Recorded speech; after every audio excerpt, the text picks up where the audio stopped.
Welcome!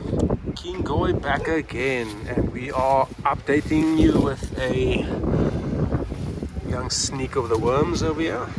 So, as I explained, sorry for the wind, as I explained, I also added a lot more bedding because in the previous video there was only like maybe one or two small pieces of newspaper. So now there's a lot more bedding and carbon matter for the worms.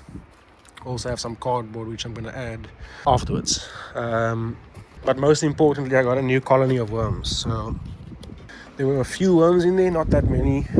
I don't think it was enough, so I went to my good old friend Mikhail, and it's actually quite funny. So I gave him worms to start his colony, and he's got like a full colony of worms now in 2 bins.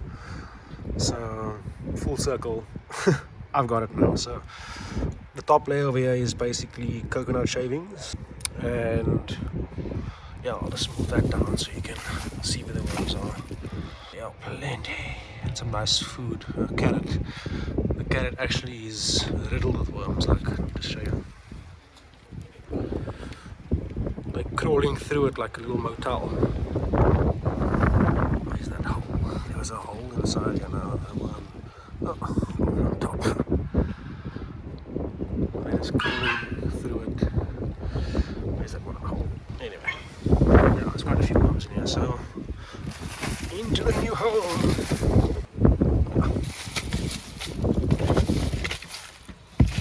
That's all. Oh, it's quite windy and cold. Probably put it in at a later stage because there's enough in there for now. Storage department. There we go. And then cover it back up. Or establishing a new colony. So we'll check back on this maybe in a month, and in that time I'll continuously just keep feeding it scraps, kitchen scraps, and yeah, you guys will see. So if you haven't already, like and subscribe, and stay tuned for more.